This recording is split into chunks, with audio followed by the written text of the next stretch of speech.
Natalia Lamarque. I'm UNOOSA Space for Women mentor. And today I'm talking with Alessandra Pacini, who is a space scientist, a CEO of InSpace, and also a UNOOSA Space for Women mentor. Hi, Alessandra. Hello. The format of Space Chat is that I'm talking to the space industry leaders to talk about their careers, how they started, how they evolved, and their career advices. So firstly, Alessandra, shall we start with what do you enjoy the most about the space industry? I'm really interested on this science and studying space itself and understanding all the physics and the physical process that happen. I'm mainly interested on near Earth space, so like from the upper atmosphere to the sun. So I do heliophysics, and I really want to like understand everything that happens and use this knowledge to inspire the next generation. That's what I'm doing. And what are you the most proud of in your current role? I'm very proud of all the achievements of my students. So everyone that I managed to touch and to inspire, and seeing their path and their evolution in life and how space could really change their ways, their paths. This is really fulfilling to me. As a professor, I think that's our main goal, to helping shooting our students to the stars. So that's what I like. This is incredible. And I think this is why you wrote your book, wasn't it the reason? Yeah, actually, the Girls in Space, the first book of this collection, was inspired in two students that I had, and I saw the transformation in their lives when they actually start studying space. So that really inspired me, and I wish I could share their story with more girls, especially because we need to bring more girls to this sector. And so I started writing these stories, and other girls came to my life. So all the characters are actually based in real kids. And today I'm very proud of having them all, and you know, trying to use their curiosity to inspire other kids, and to introduce little topics about, you know, atmospheric sciences and solar physics and space. So I strongly recommend everyone to read those books. Where are you from, and is space industry developed? Well, I'm from Brazil, and in Brazil we have a National Institute for Space Research, and that's kind of what centralizes all the research in astrophysics and atmospheric sciences, and also development of technology. So they are the ones building satellites. We have some commercial companies nowadays and some startups happening also, like kind of focus in the southeast part of Brazil still. We have like a good launching point in the northeast, and now luckily we are spreading this resources around the country, but it's still very young, you know. But we have now our Minister of Science is our only astronaut. So he's trying to put some focus on the space industry in Brazil. You know, we still need much more investments, especially for education, and to actually, you know, help the students to pursue the science careers and the space industry careers that demands much more study and time in the academy. So we still are like starting and pushing the government to support. Hopefully that will happen. Yeah. And when you started, was your first job in the space industry?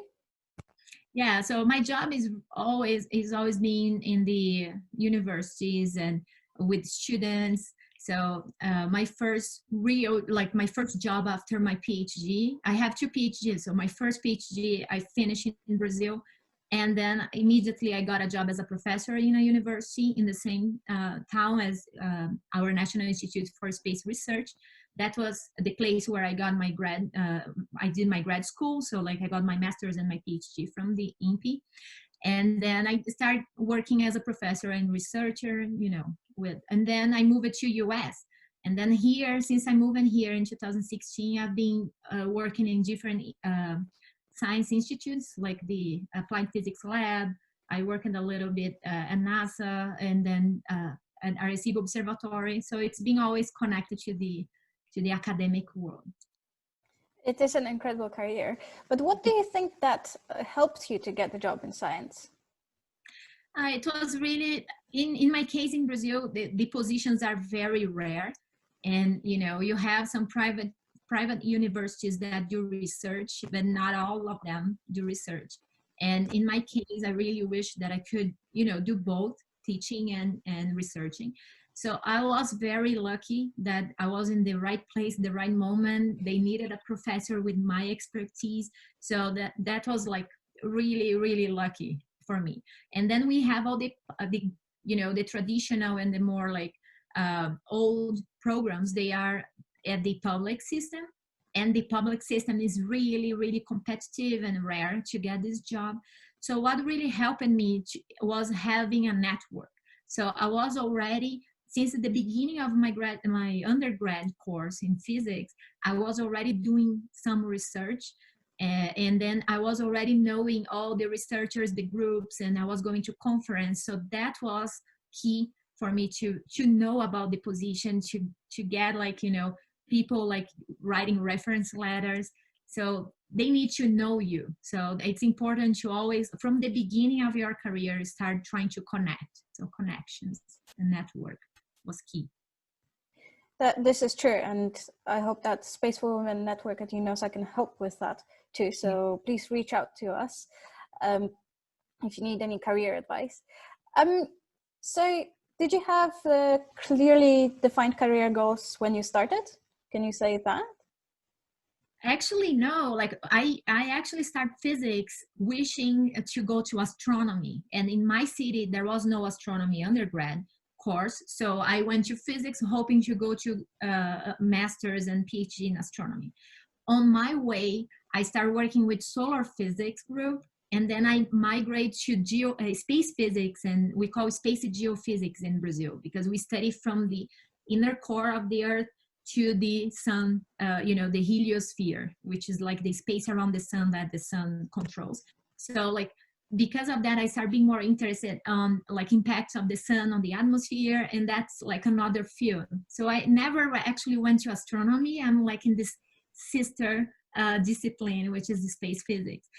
And my wish was always doing research. So when I was in high school, I watched that movie Contact that I also recommend everybody watching. And I saw this scientist. She was a woman, like Dr. Ellie Arroway. She was played by Judy Foster. Yes. And then I realized I want to be that woman. So that's the importance of role models, right? Like we need to see ourselves in a position that we can actually wish to go there. So that's what happened to me. So I always knew that I wish to be a scientist.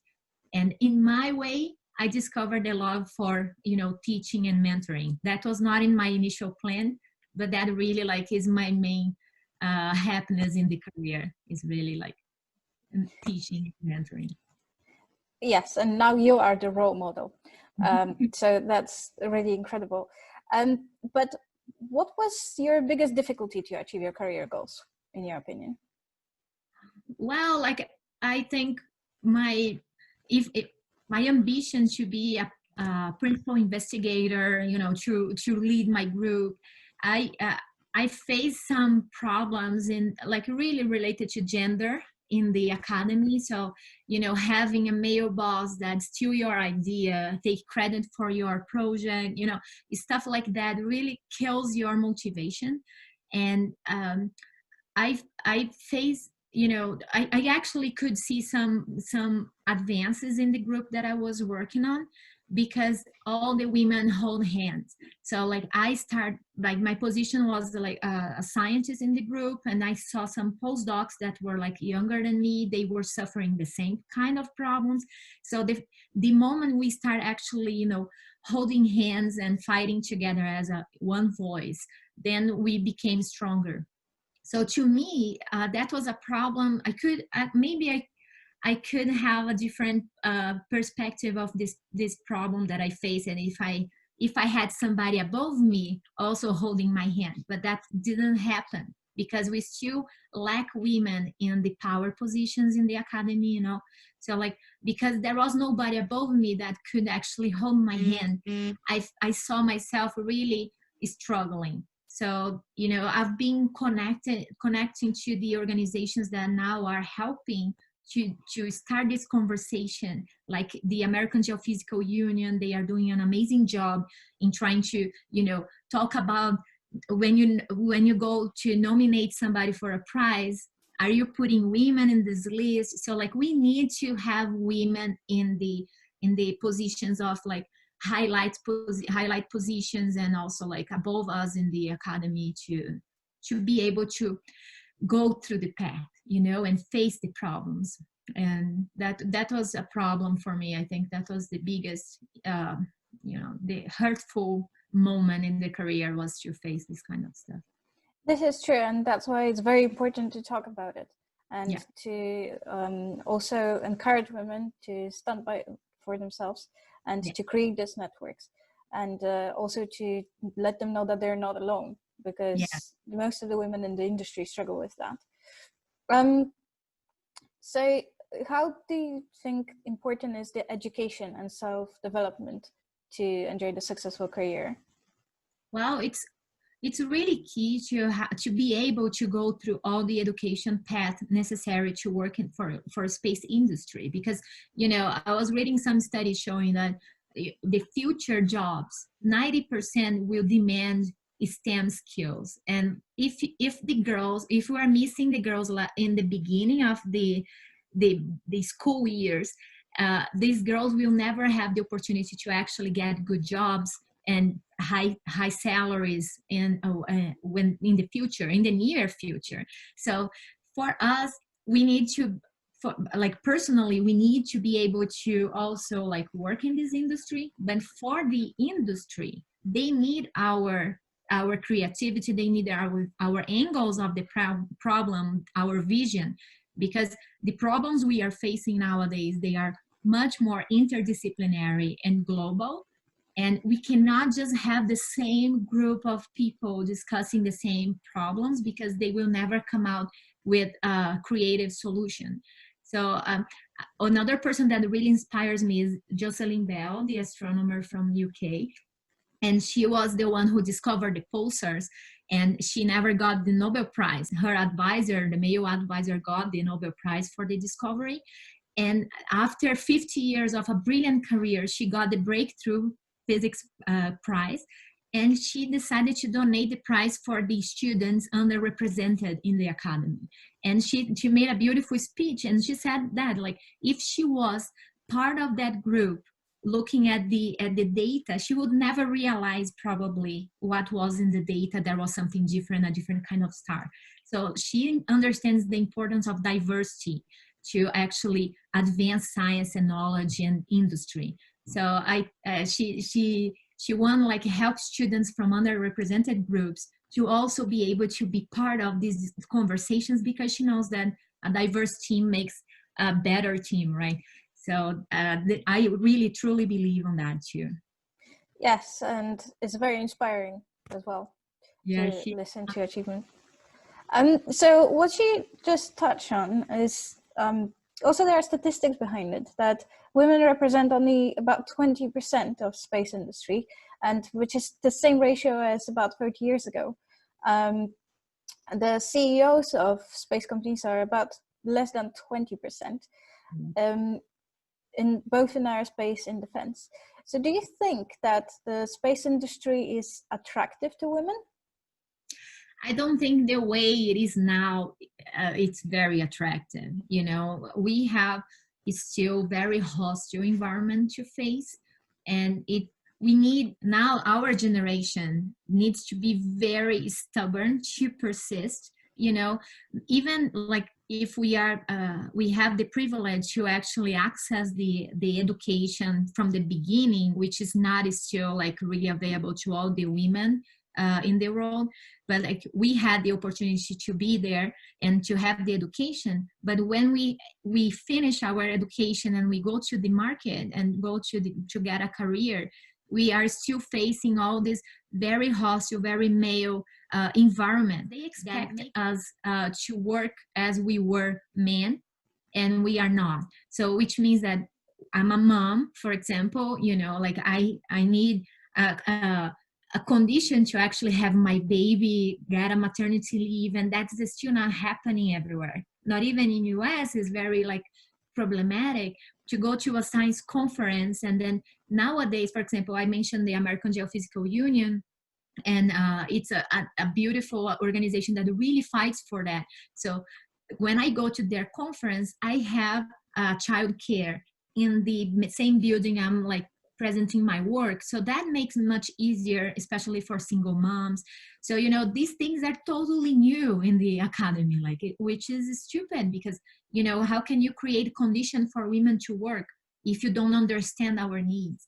So that's, it's still like, we are still struggling there. I think that makes very hard for women between 20 and 30. That's kind of the age our life completely changed, right? Like after you finish the undergrad and you start, you know, you have your kid or start a family, or you need to dedicate so much time to traveling and for your career. And sometimes if you want to like have a personal life that is not totally mixed, it's really hard. So we still need to change a lot to make the industry, you know, inclusive for women and for minorities in general. That's right, and it's important to do that. And I know that you're doing a lot to make space more diverse and inclusive. Can you tell us more about what you're doing? Well, every time I have the opportunity to talk about it, I'm talking about it. So I'm raising conversations inside the different organizations that I've been part of, or I'm connected to. You know, in Brazil, especially in the societies there, geophysical societies and physics societies, I'm trying always to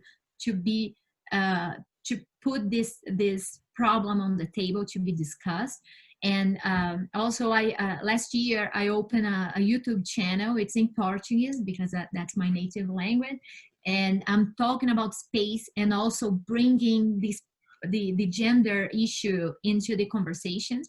And it's funny because I've been always really like followed closely by my girls students, my female students. And when I opened the channel, I thought they would be my public.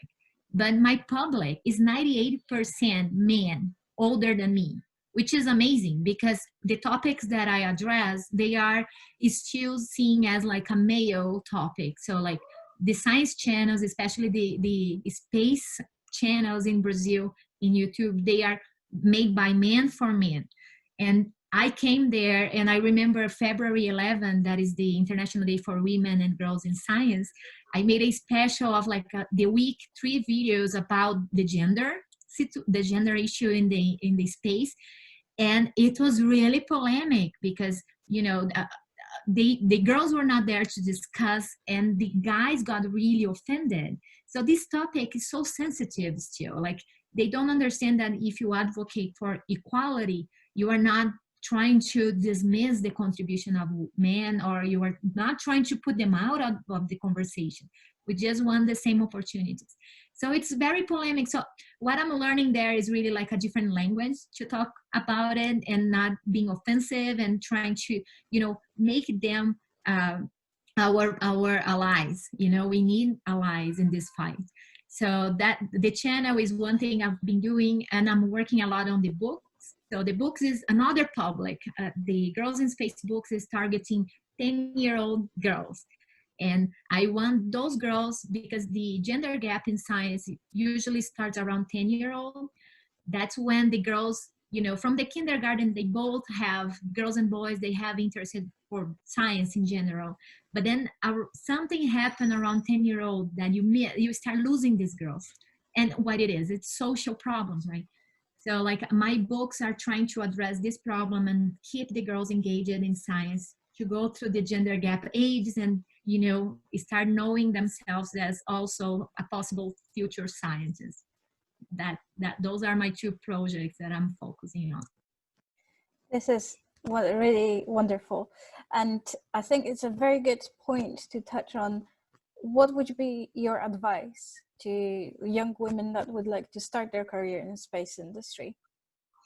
Well, I think finding a mentor is really key. I think I'm very grateful for the UNOOSA to give us this platform, the Space for Women, because they are allowing other girls like that we cannot reach directly to see us.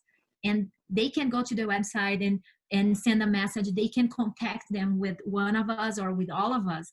And, because if you talk to somebody more senior than you in the industry, this person is going to give you perfect advice how to go through that. This person will know the path that you need to go through. So it's very important to talk with senior women, and we need to highlight the senior women as well, so in different parts of the industry. So to the girls who want to pursue sciences in general, I really recommend you going to the websites of the university, trying to find the scientists in the group, send them a message. They are really reachable. You can just like send them a message and start the conversation, and trying to ask them questions, how it is, which kind of like advice they have for you. Maybe they have some grant in the lab that they can bring you in to do some research. So it's really networking. Networking, I think, is the best advice I can give. Yes, and specifically, I encourage you to contact Alessandra or myself as a UNOOSA Space for Women Network mentors, and reach out to as many women in the industry that you can, because it doesn't take much really. And usually women are really open to give their advices too. Yes. It was great talking to you, Alessandra. Thank you so much for the opportunity. And I invite everybody to read Alessandra's books and join the YouTube channel. Thank you very much, and World Space Chats. Yes, thank you so much. Bye-bye. Bye.